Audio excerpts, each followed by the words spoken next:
Okay, shall we begin? I think it's good to start. We have 20 people and people are joining. So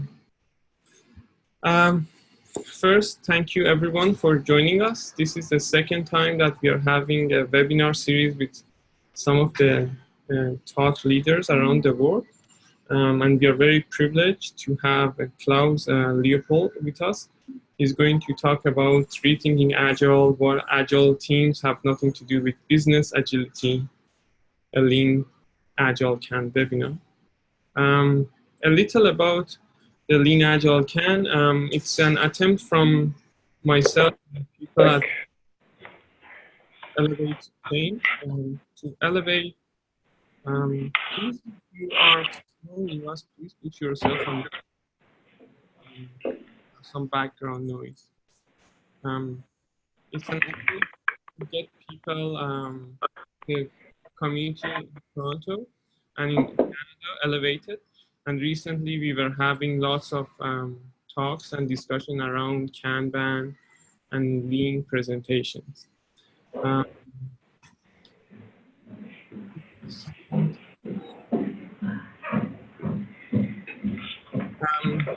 This is, as I said, this is the second time that we are doing this. So for getting the further updates to join our mailing list or follow us on Twitter or LinkedIn to get the latest updates. I know we were not the best in organizing. This is the second time we are doing this, so we are iterating how to get better at organizing these things, and we thank you again for being part of this. What's that? Sir, if you give me host, Shaheen, then I can mute people when they unmute themselves. Is the last one there? Yeah, that's one, but it doesn't get, I can't make it bigger though. Can you? Oh, here, minimum.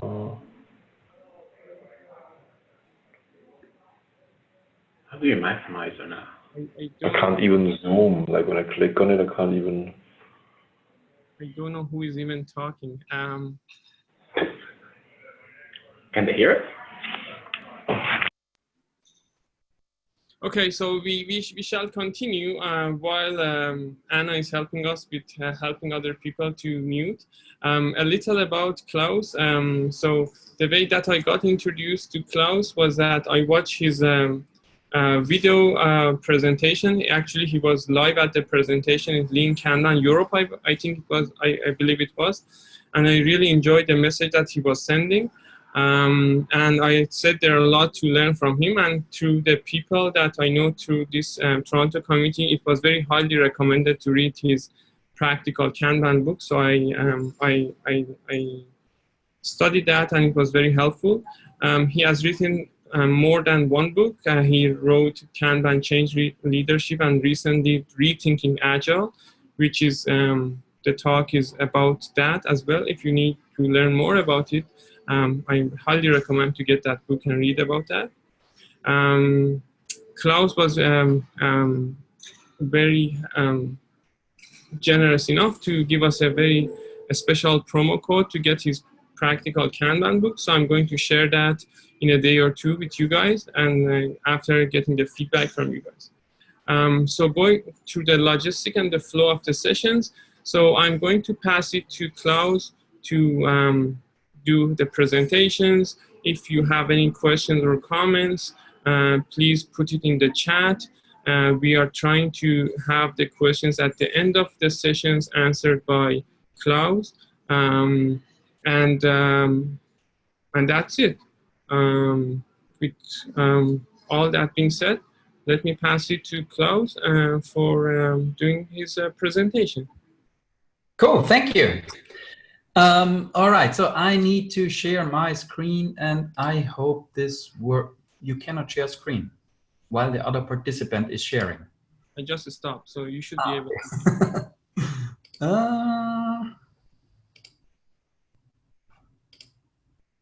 That's the correct screen. Can you see the presentation? Yeah. Perfect. Cool. Yeah. Thanks for the introduction. Yeah, maybe one word for clarification. You hear I have a weird accent. It sounds German, but it's not. It's Austrian. And in Austria, it's really important to distinguish between German, no? Canada and the USA. All right, so, well, the title of my presentation is Rethinking Agile. So, and I think the subtitle basically tells what more or less what the message is, what I try to get across. And it's why Agile teams have nothing to do with business agility. And yeah, let's just go straight to the talk, right? So I would like to share a story with you. A story about an organization. And well, this organization, let's say they had some problems.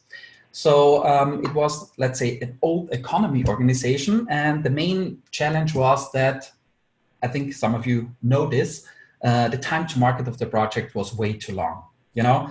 And there's one thing that the time to market is too long, but there are other problems tied to this problem, which, for instance, they were no longer proactive in the market. So they basically started this entire market there, but now there's so many competitors and everybody's just faster. This means it's also not possible to exploit opportunity for them. So whenever there's an opportunity there, I mean, they are smart people. They see the opportunity, they sense it, but they're way too slow to react. So the opportunity is already gone when they set up their project. And the other thing is, there is this feeling in this organization that change is going on out there. So we talk about Bitcoins, we talk about artificial intelligence, machine learning, all this stuff. And they were like, there is something going on and the future will take place. But if we continue to work like this, most likely without us. Comment? And well, they were like, okay, je fais un webinaire pour ça. What do you do in a situation like this? Well, today we become agile, right? Because with agility, we can basically address all these problems. So yeah, and that's what they basically did. So they more or less started something like an agile transformation. How did they approach this agile transformation? Well, one thing, and I guess everybody knows it here. So we're talking about, we're at the Lean and Agile webinar, cross-functional teams. Have you heard about cross-functional teams? I think so. So the idea is we don't want to have these functional silos. We want to tear down the functional silos. We want to have as much knowledge as possible in one team to remove dependencies so that they can deliver very fast to the market. So they were like, we need cross-functional teams. They are awesome. What else? They even went one step further and they were like, we need product teams. What is a product team? So their idea was one team is only working on one product, which again makes a lot of sense because what you're doing is you're again removing dependency. One team can concentrate on only one product. So cross-functional product teams. What else? They were like, let's not be too dogmatic. The teams, they can basically choose their favorite agile method. There's only some minimum requirements, which has to be met by all the teams. What are these minimum requirements? Number one is visualization. You know, in the agile space, it's a lot about making stuff visible, and they were like, each and every team needs a board.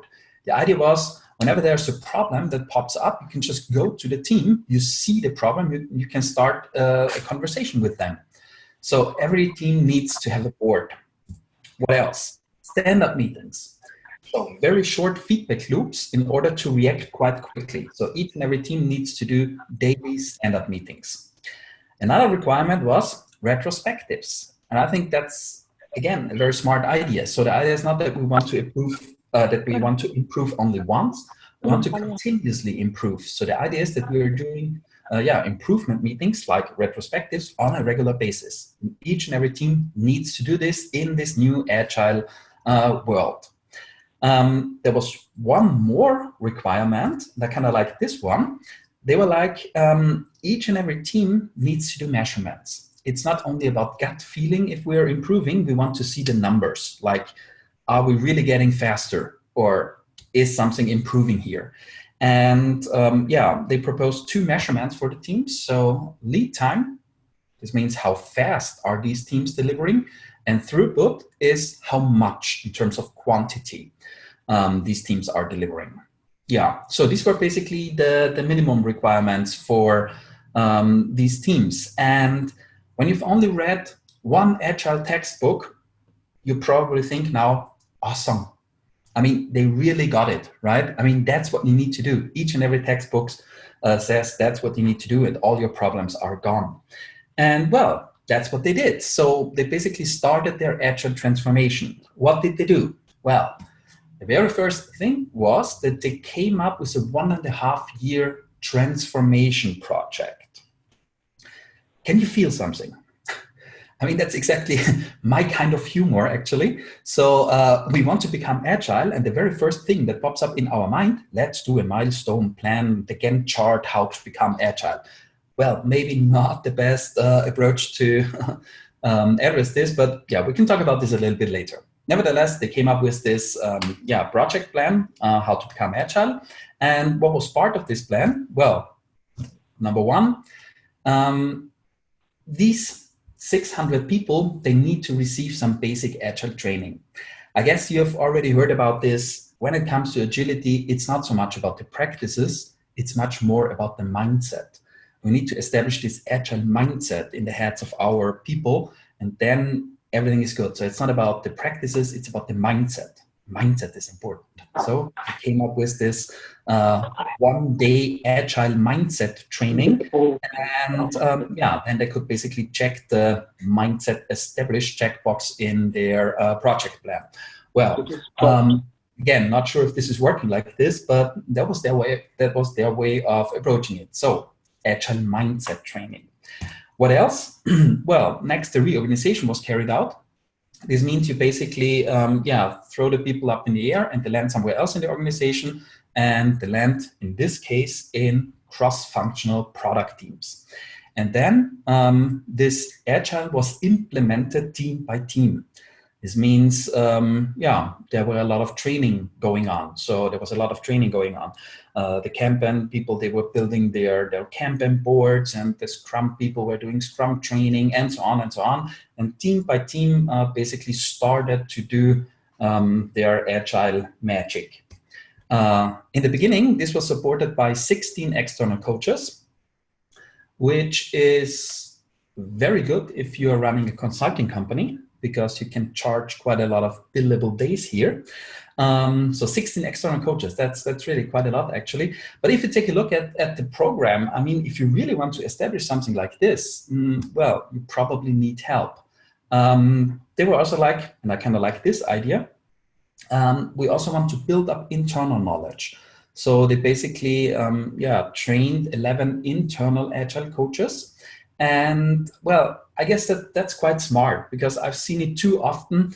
As long as the external people are here, everything is working, and then the external people are leaving, and then often people are like, oh, now we can switch back to normal. But you don't want that people switch back to normal if you invest that much money like they do here, right? So this was basically what they started to do. And after roughly a year, they reported that about 80% of the teams were fully transformed. Kind of like this language, fully transformed.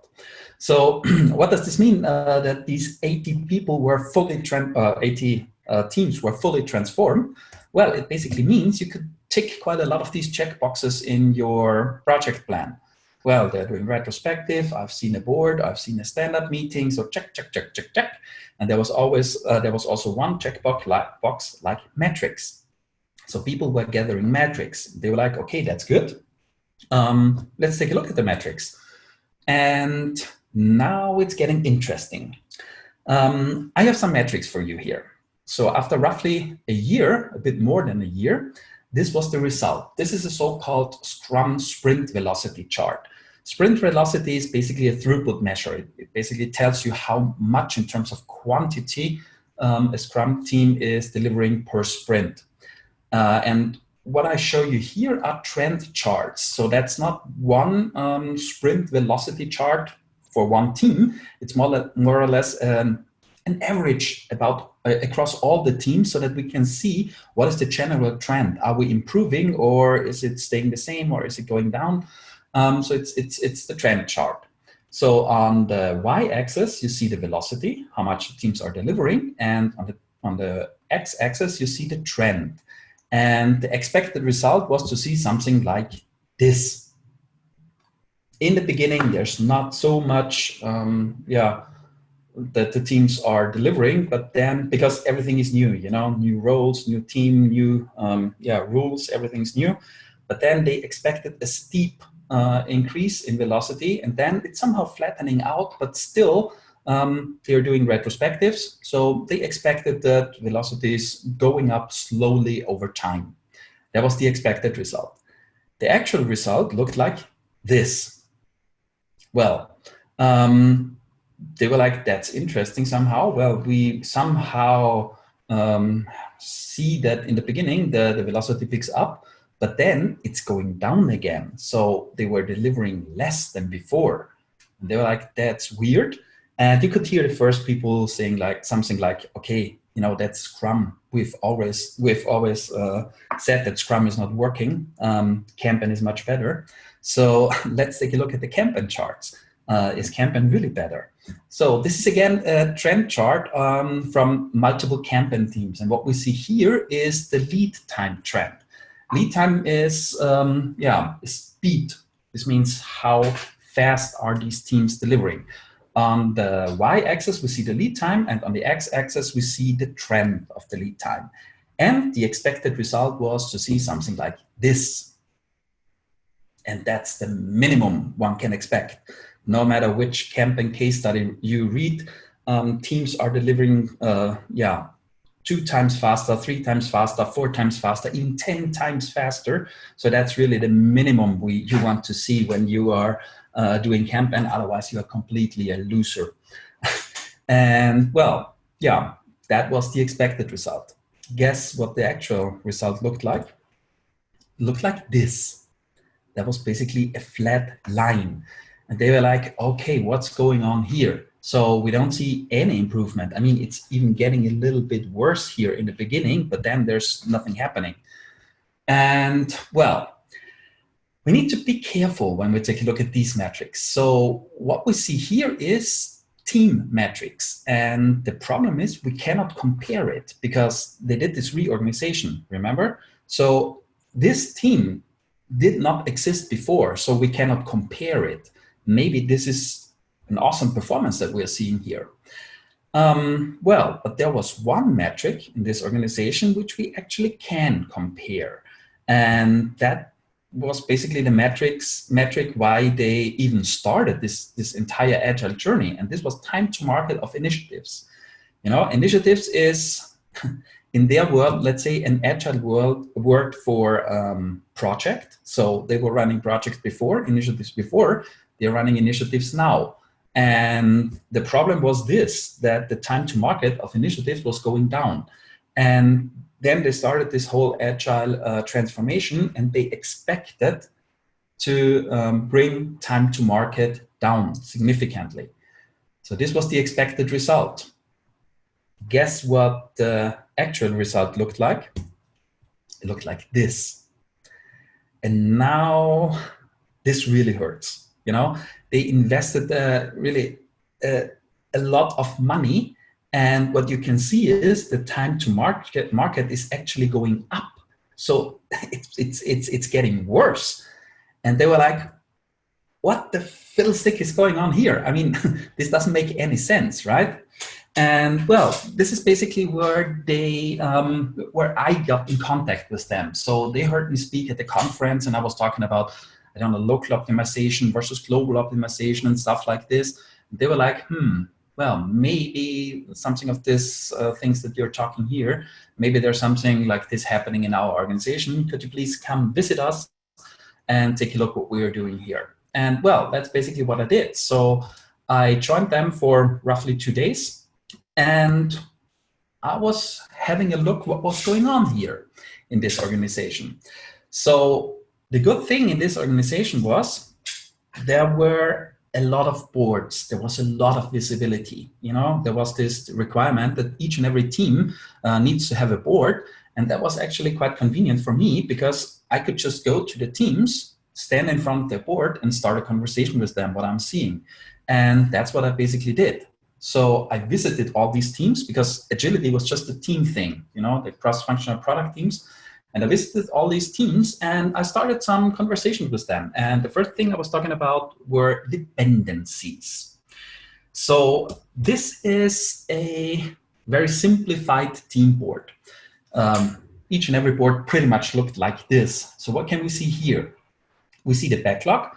That's the stuff which is not committed yet that we work on somewhere later. Next is basically the things that we committed that we are delivering next. Develop means that's our work in process. We're currently working on this kind of stuff. And done is done. And this kind of pattern also applies for Scrum teams. They just have different wordings. So the backlog is something like the product backlog. Here we have the next column is the sprint backlog. Develop is the sprint. And done is done. And yeah, so this was the general pattern of these boards. And there was one thing that I've also observed on all these boards. And this was an area like this, external weighting. Do you know external weighting? This means this team can no longer work on this work item because there's another team somewhere where they have a dependency on. So this other team needs to work on it and then they can continue to work on this work item. So they were blocked by other teams. Now I was like, okay, if really each and every team in this organization has a board, then there needs to be somewhere in this organization a second board. And whenever something is blocked by team one here in external weighting, this means this somehow creates demand for another team. They are somehow planning when to work on this work item, then they start working on it. And when it's done, team one can unblock this external weighting here and they can continue with their work. So that's basically what's going on when we think about dependencies in an organizational context. And then I started to ask people or teams, like, what team are you dependent on frequently? Not only once a year, but what are the teams that you are frequently dependent on? And what I did is I draw something like a dependency chart, and it looked like this. So there are actually quite a lot of dependencies, right? And the question is, why are there so many dependencies? I mean, this organization, they really tried to remove all these dependencies. Remember, they did cross-functional teams. That's to remove dependencies. Product teams, one team is only working on one product. Again, it's about removing dependencies. And still, they do a lot, but still you end up in a picture like this. And here you see only 8 teams. You can imagine when we talk about 600 people, there's more than 8 teams, how many dependencies there are. Well, there are multiple reasons for these dependencies. The 3 most important reasons, I guess, are these. Yes, it is true. One team is only working on one product. However, multiple teams are working on the same product. So I don't know, can you see? I hope you see my pointer here. Can you see this? Yeah? Perfect. So let's assume this team is only working on product A. That's true. But however, this team and this team is also working on product A. And surprise, surprise, if you're working on the same product, there are dependencies, right? What else? The products were not completely independent. I guess everybody knows this when you're working in a little bit larger organization. If you change something in this product, you need to change something in that product, in this product, and in that product. So there were dependencies among the products. And in the end, we're talking about 600 people. I personally have never ever seen an organization with more than 30 people in knowledge work without dependencies. So it's just crystal clear that we see a lot of dependencies here. And whenever I think of dependencies, there pops up a picture in my mind, a picture of a keyboard. Let's assume our organization is a keyboard and we are in the writing business. So what we are doing is we are writing letters for our customers. So let's organize our organization. Here we have our teams, team 1, 2, 3, and 4. Team 1 is pressing the number buttons here. Team 2 is pressing Q, W, E, R. Team 3 is the F, and so on, right? And now there comes the customer, and he wants us to write a love letter. So now we need to think of how can we actually deliver this love letter, right? So in an organization with 600 people, you probably end up in an organization like this. For each and every key on your keyboard, there is a team pressing this key. So you have an U team, you have a Z team, you have a T team. Each and every organization, of course, needs an A team. Without A team, you're basically screwed. And yeah, these are all your teams, right? And now let's imagine that we optimize all these teams. And let's assume it's working. We have the best L pressing team on this planet. We have the fastest R team, the fastest E team, and the fastest D team. And when the F team starts to hit the F button, smoke is coming out of the keyboard. Yeah, we're just awesome. We are international benchmark. How much faster can we as an organization deliver our love letter? Not so much, right? So the point is, when it comes to work with a keyboard, it's not so important that I'm able to hit each and every key very fast. It's way more important that I press the right key at the right time. This can be even a little bit slower, but if I make sure that I press the right key at the right time, my letter is finished much, much faster. And the same thinking applies to our organization. So in our organizations, it's not so important that we have teams that are working very fast. I never got the idea of high-performing teams, actually. In an organization, it's way more important that we make sure that the right team is working on the right stuff at the right time. That's actually where the performance is in. To make sure that the right team is working on the right stuff at the right time. This can be even a little bit slower, yeah? And so the point is, it's not so important that the teams are working fast or that we have agile teams. It's way more important that the interactions between the teams are agile, to make sure that the right team is working on the right stuff at the right time. So we need to focus on the interactions between the teams. And this is something which was totally not on the screen in this organization. They were like cross-functional teams. That's the holy grail. So let's tear down all these functional silos and let's build cross-functional teams. Don't get me wrong, I'm a huge fan of cross-functional teams. But still, what they did, that's true, they teared down the functional silos. But they built cross-functional silos. And that's pretty much the same like before. So the point is, it's not so important how the individual members or what the individual members of the teams are. It's way more important that we tear down these walls between the teams, no matter if these are functional walls or cross-functional walls. And this was completely not on the screen in this organization. And this was basically my first finding, that they just didn't take into consideration making the interactions between the teams agile. This was my first finding. So I have 3 findings for you, 3 problems. So I will stay a little bit in the problem domain. And after these 3 problems, I switch to the solution domain. Okay. So number 2, I was talking about the workflow with the people. So with the teams. So as I said before, this is a typical board. Now I basically challenge them. What am I seeing here in terms of the column on the board, on the columns on the board?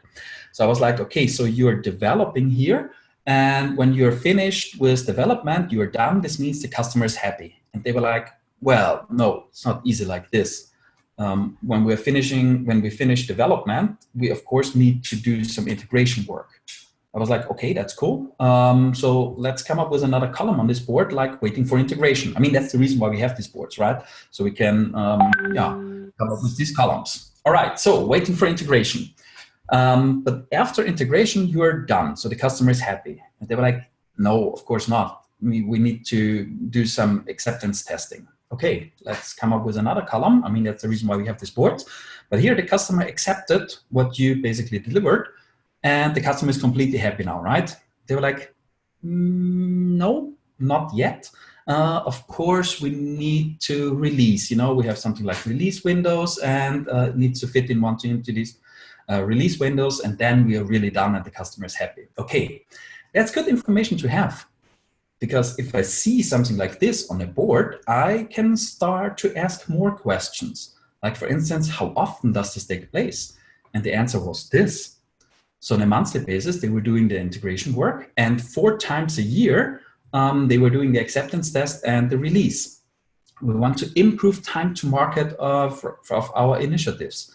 That's all part of our time to market, right? So, but I wasn't happy with this because I challenged them here on the left side. Do I really see everything here? So that's a backlog. So here's your great vision, and you start to develop. They were like, no, it's not easy like this. What you see here is the development backlog, right? So before we start to develop, of course, we need to do some analysis work. Okay, nice. So let's come up with another column here. So we have something like the product backlog, then we do some analysis magic, and then there's the development backlog. But here in the product backlog, there's your vision and your great new idea. They were like, well, no, actually, our process looks more like this. All right, that's good information to have, right? So we have something like a pool of new ideas. With these new ideas, we're doing a triage. Then we write the rough business case for these ideas. The rough business case is waiting for a steering committee to be approved. Then we write a detailed business case, which is again waiting for approval. And then we're in a product backlog. So if we zoom out a little bit, the process looks like this, right? And as I said before, the cool thing is when I have boards like this, I can again start to ask questions. So how often does it take place? And this was the answer. So on a monthly basis, they were doing the triage 4 times a year. The steering committee is meeting, and once a year, they are approving the detailed concepts, once a year.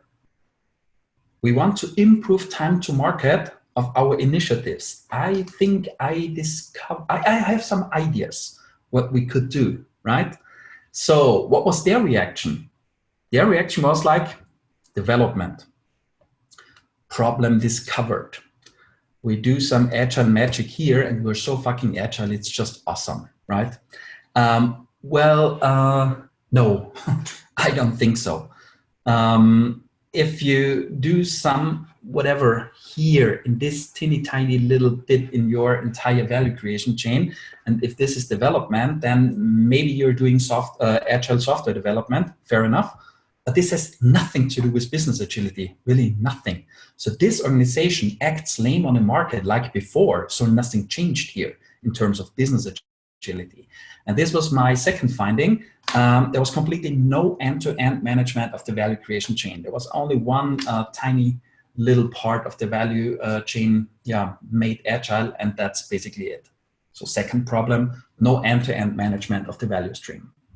I have one more problem for you, and then we switch to the solution domain, okay? Strategic portfolio.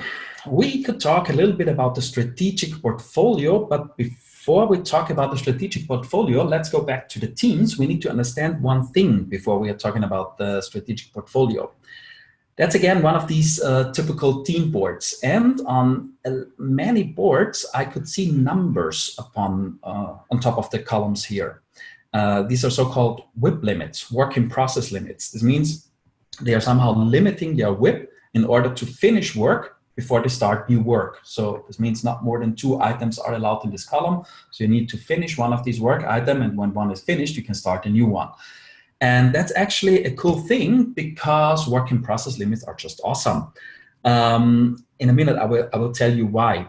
The same is true for Scrum teams. Maybe they don't use explicit work in process limits like these numbers here, but they use time frames to limit their work in process. You know, Scrum teams are working in sprints. So in this organization, they were having these 3-week sprints. And for the 3 weeks, the work in process is basically limited because you only commit a certain amount of work, and you need to deliver this work, and then you commit new work, and no new work is added to the sprint. It's It's basically pretty much the same like working process limits, but on a time scale. So why am I talking about these working process limits? Because they are really awesome. We don't have time to dig into the details here, but there's a lot of theory behind it. So with working process limits, we can reduce the switching overhead. Time to market is going down. Cost of delay is going down. Delivery risk is being reduced. Predictability is going up. So there's a whole lot of things going on when you're limiting your working process. And the best thing about working process limits is you don't have to believe it. There's a mathematical proof about it. And this proof is called Little's Law. And this basically proves that what you see here on the slide is true. And the slide also says, reduce cycle time and time to market. So you're becoming faster when you're limiting your working process. This organization, and we've just seen it before, the teams, they were limiting the working process, but the time to market was going up. So did they just falsify Little's Law? Well, no. There is, let's say, something like the fine print of working process limits. And I guess this fine print of working process limits, probably 99% of the organizations have never read this. So that's the fine print of WIP limits. The point is, it's not about limiting any random item in your organization. You need to limit these work items where you want to achieve or where you want to see the benefits. You need to limit these items where you want to see the benefits. What does this mean? Well, this organization was working on initiatives, and they split the initiatives into epics. They further split the epics into stories and the stories into tasks. That's their way of working. So let's get back to WIP limits. So if we want to become faster, we need to limit our working process. And if we want to become faster in terms of delivering initiatives, of course, we need to limit initiatives in our organization. Yeah. This organization was only thinking about agile teams. As an agile team, where do I have access to which work item do I have access to in this chain? Well, most likely somewhere about stories and tasks. And that's exactly what was going on in this organization. The teams, they were limiting their stories and tasks, and they were somehow defending the limits with blood, kind of. And they were still working on 1,000 initiatives in parallel. And surprise, surprise, none of the initiatives was being finished faster. And that's exactly the problem. We need to limit these work items in our organization where we want to see the benefit of WIP limits. So where in an organization do I have access to the initiatives? Well, most likely not on a team level. It's in a portfolio level. So we need to somehow limit the number of initiatives that's going on in our organization. And that's exactly not that was exactly not the case in this organization. So there was no agile strategic portfolio management, and nobody basically took care of how many initiatives are going on in this organization. And this was my finding number 3. So 3 problems. There were, of course, more problems, but I guess these are the 3 most important problems. No agile interactions between the teams, no strategic portfolio management, and no end-to-end management of the value stream. Let's now quickly switch to the solution mode, okay? Let's start with the agile interactions between the teams.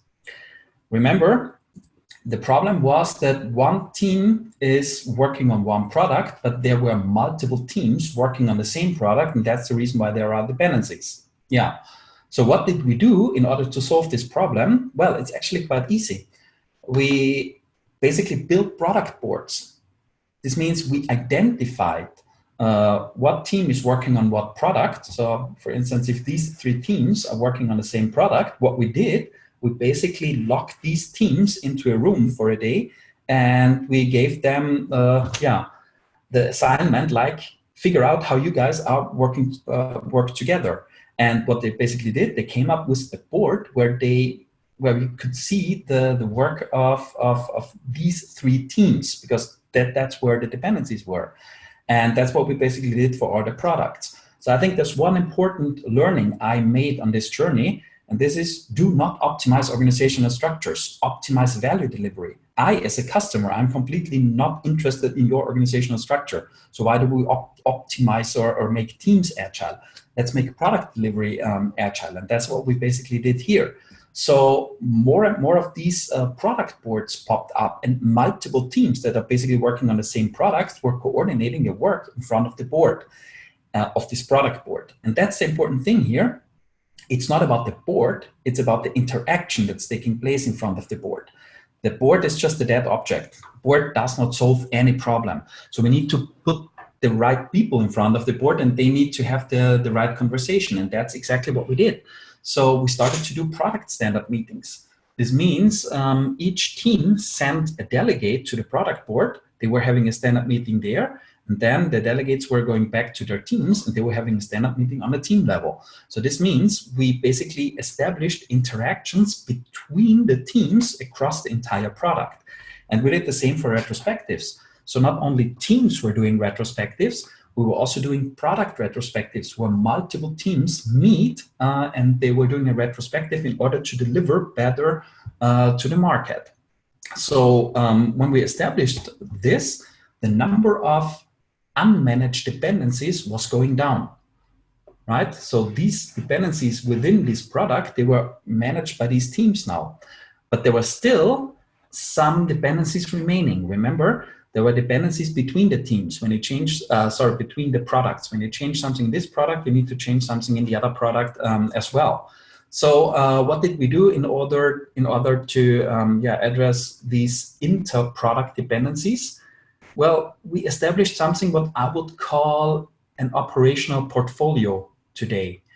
An operational portfolio basically means we somehow try to uncover what are the products with the most dependencies, and we came up with another board where we see these products, and now we manage the dependencies across these products. So that's just a very rough sketch how one of these boards could look like. So you have the product 1, product 2, product 3 here. So I see all these products, and there are dependencies between these products, and now we can again establish agile interactions in front of this board. This means we were doing portfolio stand-up meetings, and we were doing portfolio retrospectives. So again, the different products, they were sending people to the stand-up meeting here. They were having this conversation, and then they were going back to their product board having the conversation on the product board. And the same is true for retrospectives. So we also did portfolio retrospectives. And yeah, that's really where the improvement really kicks in, because now we are managing the dependencies between teams within one product, and we are also managing the dependencies across the different products. And that's what we basically did in order to establish agile interactions between the teams. Problem number 2, remember, this was the lack of end-to-end management. Remember this huge board, and what did we do to address this? Well, the result is actually quite easy, but it took 1.5, maybe even almost 2 years to get to this point. So it's not the result what counts, it's more the way to get to the result here, or that's the hard part. So what did we do? Well, we brought business on board and we simplified the upstream. What does it mean we brought business on board? This was a quite old economy. So this organization did not grow up with the internet, and it was really like the thinking, here is business, and then there's another company called the IT company, a subsidiary of the business, and IT is just costs. So this was basically their way of thinking in this organization. And what we managed to do is we managed to bring business on board so that we really have the entire value creation chain on our boards, which is quite cool here. And of course, we simplified the upstream. Remember, before we had, I don't know how many steps here, and now these guys are only working on a rough business case, and this rough business case is being approved, and then they can already start to work on this idea. And this improvement is being done on a bi-weekly basis, and that's very important. Remember, before they were having these approvals once a year, and now they can do it all 2 weeks, bi-weekly. But starting new work is actually quite easy. But in this case, they can start new work all 2 weeks, but they need to maintain the WIP limits here. So you're not allowed to exceed the WIP limit. This means one of these work items need to finish, and then they can immediately start to work on a new one. And that's exactly another very important point when it comes to business agility. How often are you able to replenish by not overloading your organization? That's a high degree of business agility when you can do this quite fast. So whenever you have something like yearly budgets, your business agility is somehow tied to 1 year, right? And even more, because of course we have to prepare it. So that's a very crucial point when it comes to business agility. What else? Having a board is one thing, as I said before. Now we are also having feedback loops together with business. So we didn't need to invent new meetings because standard meetings and retrospectives were already there. So we just invited business to join our meetings. And this was actually quite nice. Problem number 2. One more solution, and this was the Agile Strategic Portfolio. In the end, that's not too hard to do. So what we basically did is we built a portfolio board. Building a portfolio board, this is just a rough sketch, so please do not copy this board. It's just a rough sketch what we did in this organization. So your organization is different.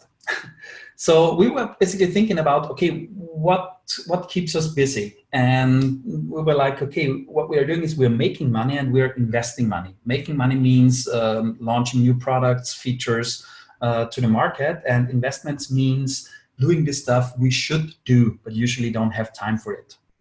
Automation, investments in the future, like really strategic work, and so on and so on.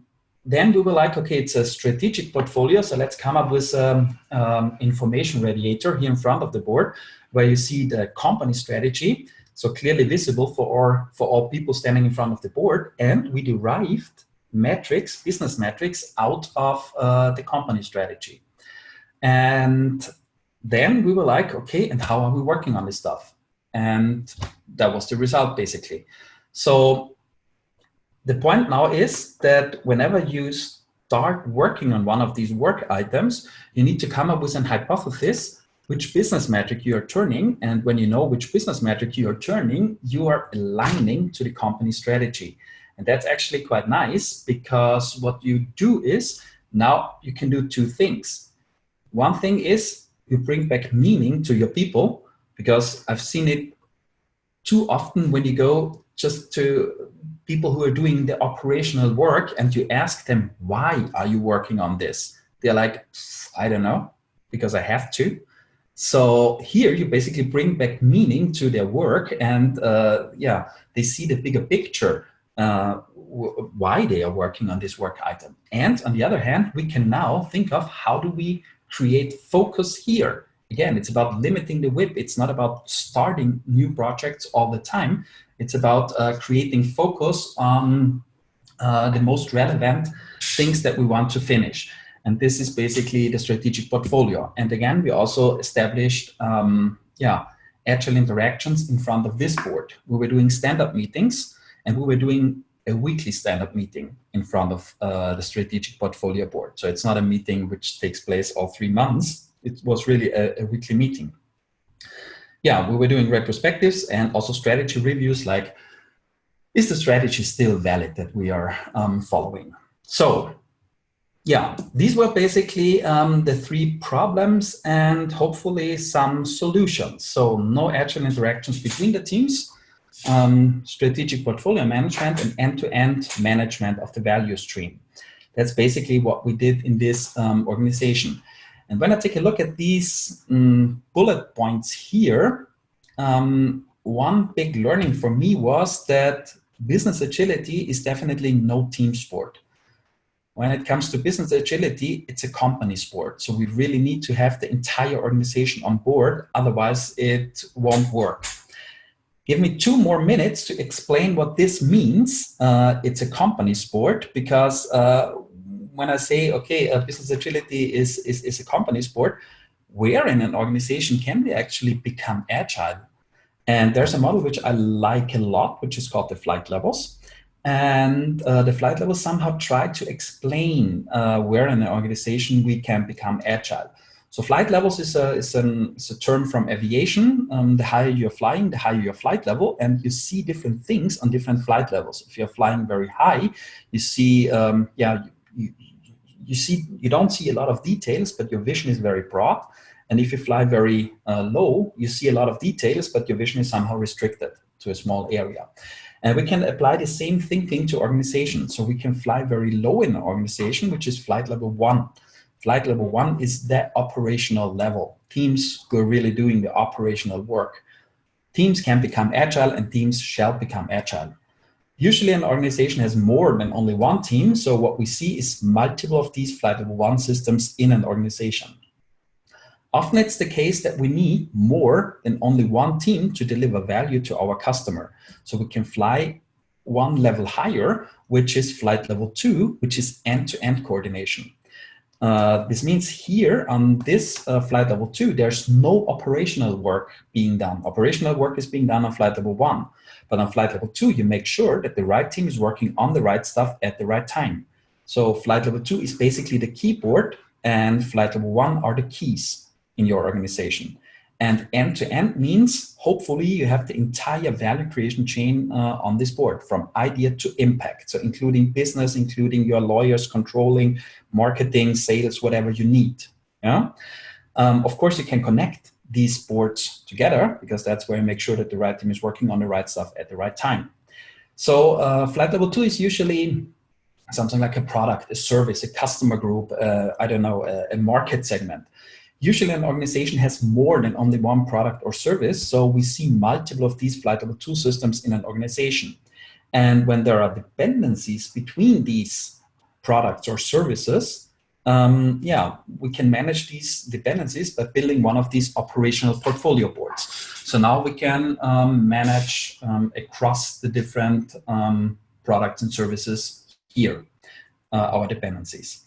So that's flight level 2, and now we can fly one flight level higher, which is flight level 3, which is the strategy. Flight level 3, the idea is that we want to align the entire work in the organization on the strategy, and we want to make sure that we create focus also on this level in the organization. So, of course, we can connect the flight level 3 system to the other systems. And it's also often the case, especially in large organizations, that you don't have only one strategy board, but you have multiple strategy boards in an organization. Yeah, that's basically the flight levels. And 2 more remarks. It's not about better or worse. So flight level 3 is not 3 times better than flight level 1. It's also a different problem, right?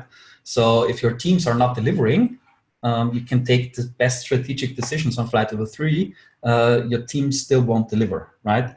And the other way around is also true. If you want to improve time to market of your projects, you can blow in an infinite amount of agile fairy dust on flight level 1.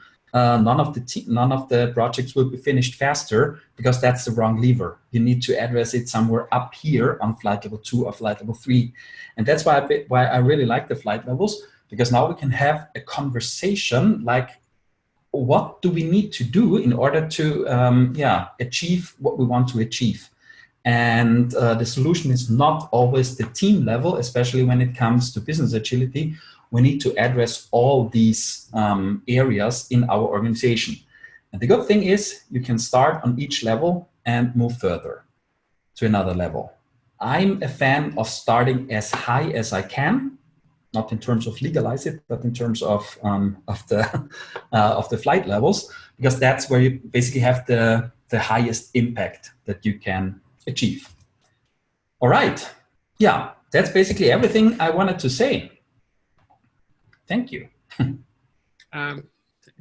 Thank you, Klaus, for the informative session that you have. Again, for the people that joined late, I'm going to send the link for one of the books from Klaus, Practical Kanban. He talked about the flight levels in that book as well. But his recent one, Rethinking Agile, you can grab that one as well. we are interested in bringing him to Toronto, and he's doing, as you can see, upcoming flight level courses in all around the world, but not in Canada. Part of the feedback form that I'm going to send you guys is about if you are interested in taking that training, and based on the result, we see if we move forward or not. Graciously, he accepted to stay longer if we need him to be, so we have 5 minutes to 1. But if anyone has any questions, please unmute yourself and ask the question.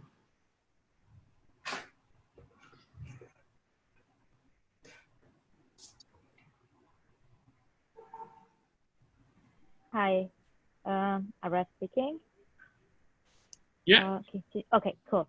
So you can hear me. Thanks a lot for this really informative, and I really love the slides as well. Like they are really, really to the point. My question is like, in terms of the business agility, I love the fact that you said like you need to work on the things just in time on the right things. What if it comes from the client? So for us, every project comes from a client already in a contract with a date, with a priority, and what happens in real life? You're working on one project, and then the next one with a higher priority kicks in. Hi, Ramesh. Sorry.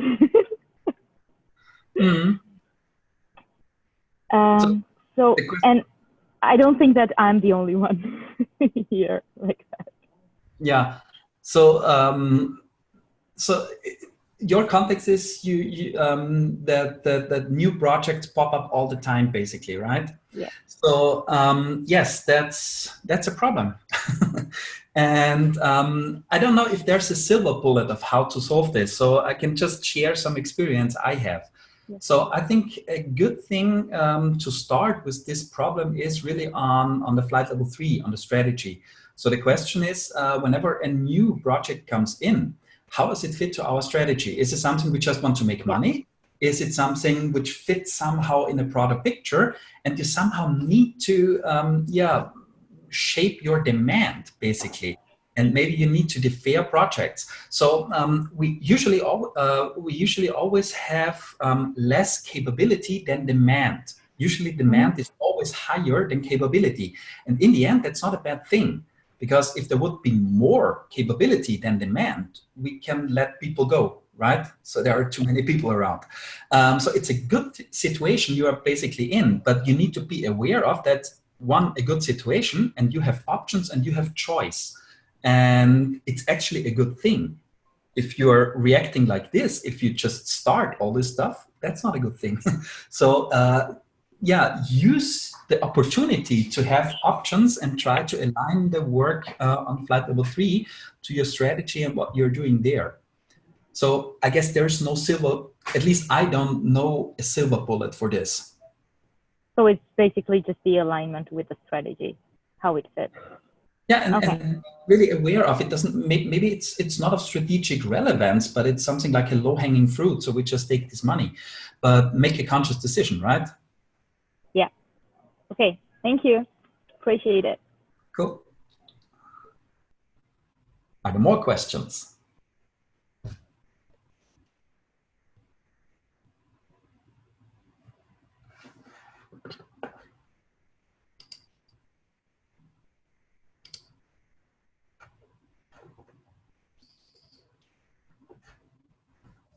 No more questions? Oh, sorry, I was on mute myself. Sam, I unmuted you. You can go ahead and ask the question.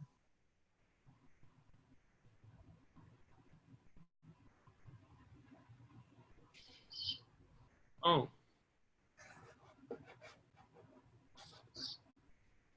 He's on the phone. Okay.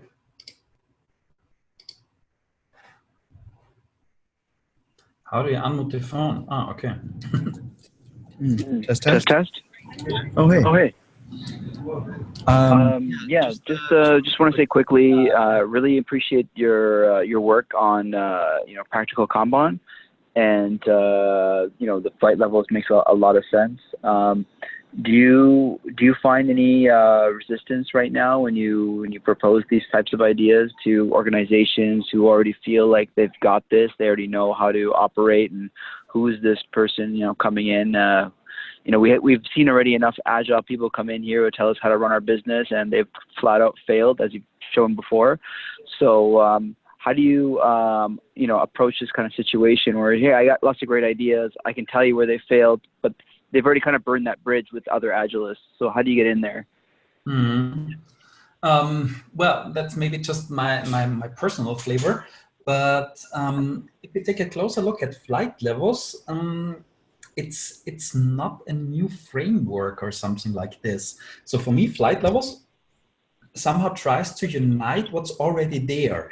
And if I come to an organization these days, there's a lot of agile magic going on somewhere. Over there, you see some Scrum teams, here are some Kanban teams, some design thinkers, a safe train is somewhere moving around here across the corner. So there's a lot going on already. And with flight levels, we basically try to somehow make sense out of this. So there are good reasons why these guys are doing design thinking, the others are doing Scrum, the others are doing Kanban. With flight levels, we somehow try to somehow bring this together, to glue these agile islands together and align it to the strategy. And that's basically what we do.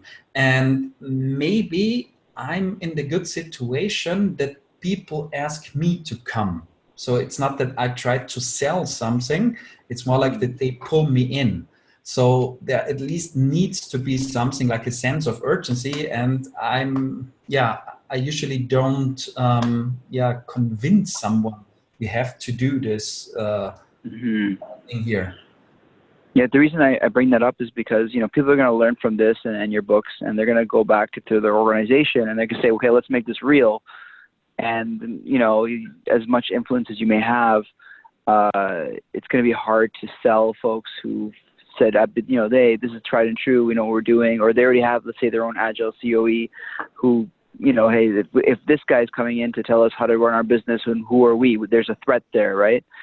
Mm-hmm. So I can see it a little bit more difficult for folks who aren't Klaus, So I'm just curious, if you had any advice for those kind of folks as well, because again, people are going to get great ideas from lots of places, and they're going to say, we already know, we've got this. Thank you very much. Go back to doing what you were doing before. Yeah. Okay. So I'm really not good in convincing people, but if there's at least a little bit of interest, I think I can work with this. And I'm really, but that's my personal, as I am as a human being, I'm not a revolutionary guy.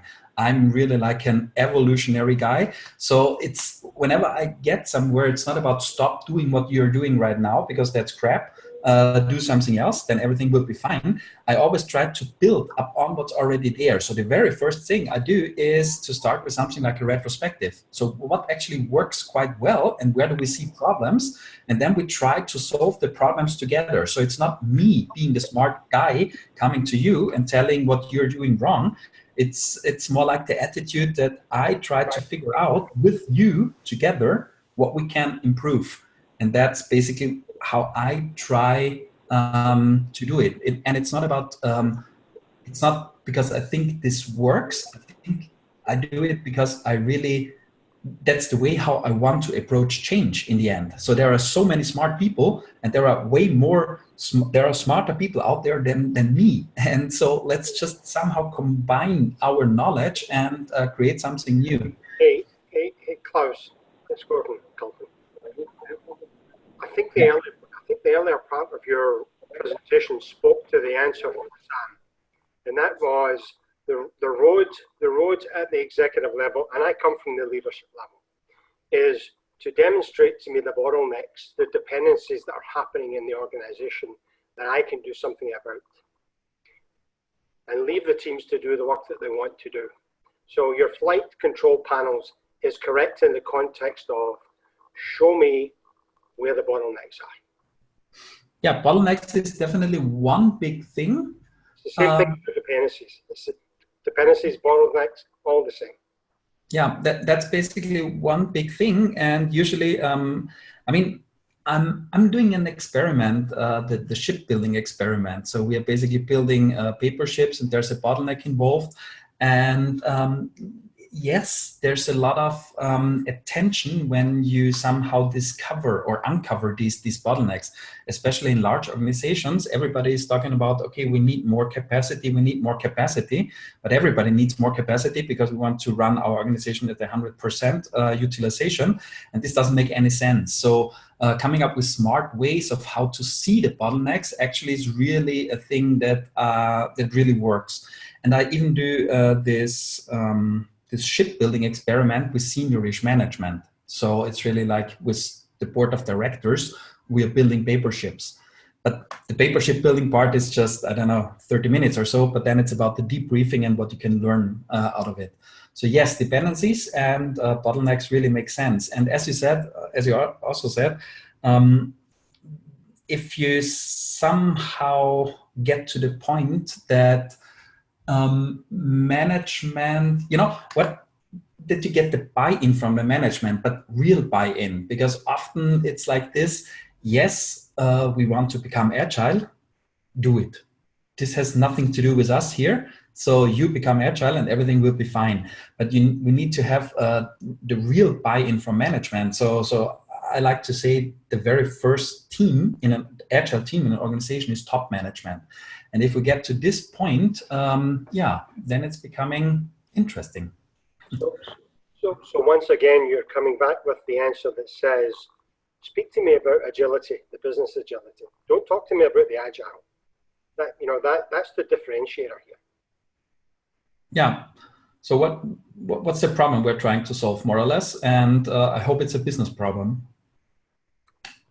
Well, that's how I'm approaching it. How do I become more efficient in the end-to-end of my organization? Not how do I put my development teams together with a Scrum structure. Yeah, that makes sense. Yeah. I have one question for you, Klaus. So when you talked about the first, can you hear me? Yeah, I can hear you. When you talked about the product stand-up and the product retrospective, have you experienced any sort of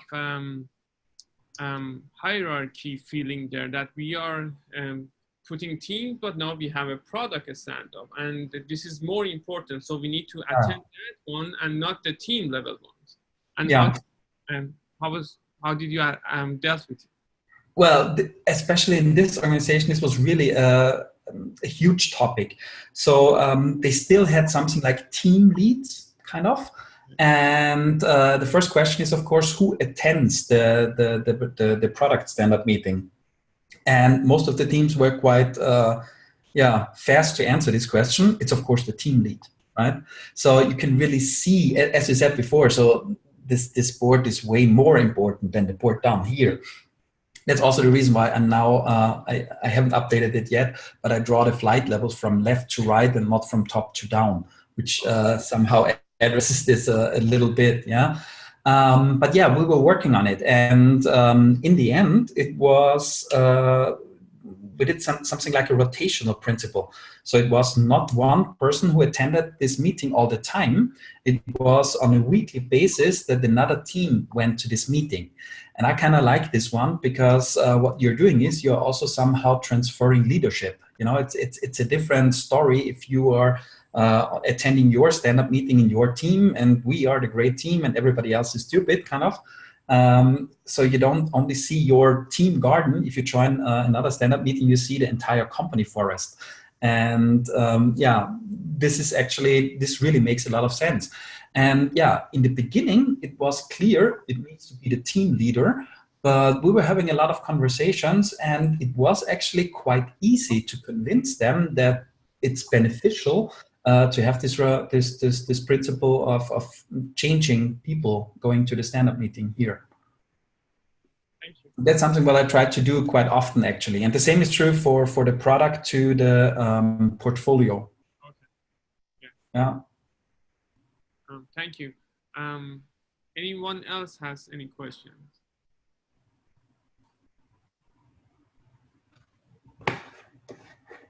Fahim, thanks for putting this together.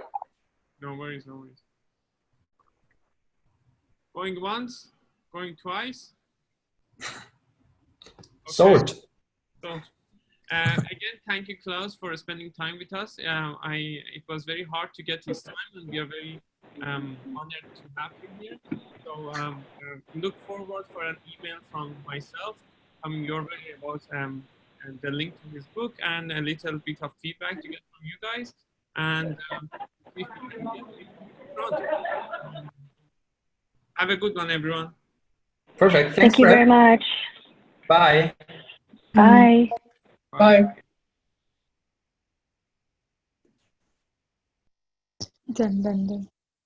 Thank you.